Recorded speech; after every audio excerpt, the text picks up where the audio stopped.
Hey, my friends, thanks so much for all the support around my recent posts. I got a lot of DMs yesterday about this particular pacifier that I recommended.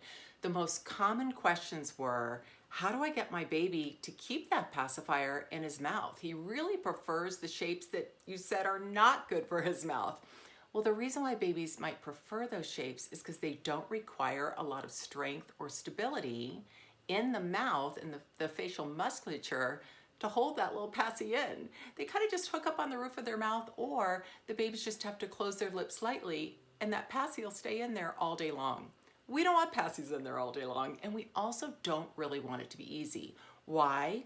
Because it's that non-nutritive suck that we're trying to use to our advantage to help build the muscles that babies need for all types of feeding.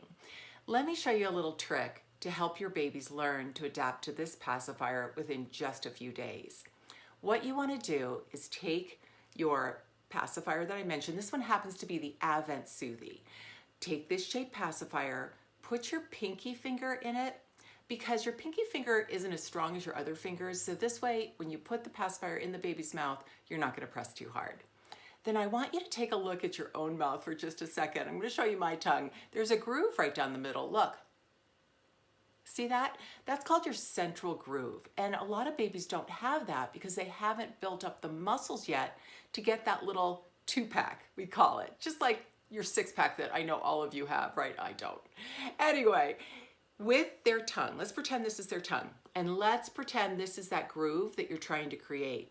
The way you're going to do that is by using your pinky finger, baby's tongue, put the pacifier in baby's mouth as you're holding them, and just very carefully press down flat onto where that groove ought to develop.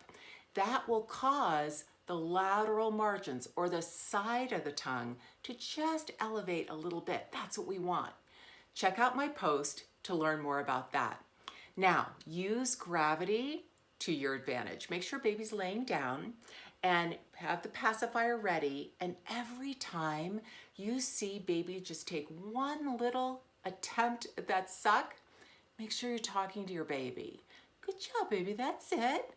I know as a communication specialist that babies pick up on that, and they definitely read your facial expression. So smile, let them see your eyes light up, let them know that's what we want to do. It really only takes a few days, and before you know it, baby will be able to hold this pacifier in their mouth because you taught them that, and now they're getting stronger. And that's going to help with their later feeding skills and their speech skills. So DM me if you have more questions. Try your best to get onto this shape. But you know what? If your child's been on another pacifier for 4 or 5 months, it's about time to wean.